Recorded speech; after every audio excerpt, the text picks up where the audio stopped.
Russell Crowe n'a pas aimé Gladiator 2 et il le fait savoir. Pour lui, ce film est un exemple malheureux de tous les gens qui n'ont rien compris au premier film. Ce qui le rendait spécial, ce n'était ni son décorum, ni le spectacle, ni l'action, c'était son cœur moral. Et il revient même sur chaque jour du tournage où il a fallu défendre son personnage car on voulait sans cesse qu'il ait une réelle love story. Mais pour lui, ça ne collait pas et il ne pouvait pas en même temps venger sa femme et son enfant et de l'autre avoir une autre femme. On peut bien sûr se souvenir qu'il a quand même embrassé Lucilla, mais moi perso je l'ai plus vu comme un baiser d'adieu, une manière de clore leur histoire où grâce à leurs anciens sentiments ça leur a permis de s'entendre pour que chacun trouve leur compte, Maximus de venger sa famille et Lucilla de sauver son fils. Mais Russell Crowe fait aussi bien sûr référence au twist de Gladiator 2 selon lequel Lucius joué par Paul Mescal serait le fils de Maximus, ce qui impliquerait une espèce de tromperie pour Maximus et ce qui affaiblirait son personnage, et il a évidemment totalement raison, on sait très bien que cette espèce de twist ignoble à la Palpatine is back dans l'épisode 9 n'a jamais été crédible, le premier Gladiator n'a jamais été créé en ce sens,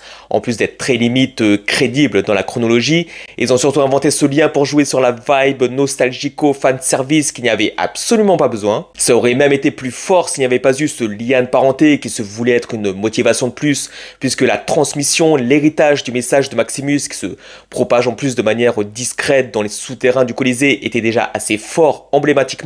pour qu'il soit repris et porté au grand jour par Lucius, ça aurait été plus beau, plus pur. Mais là, on affaiblit le premier film pour en plus une révélation qui nous rend encore plus ridicule le deuxième opus, qui a plein de problèmes évidemment, surtout dans la mise en scène, l'incarnation de ses personnages et de son histoire. Bref, Russell Crowe est vraiment le gardien du premier Gladiator, et ça fait plaisir.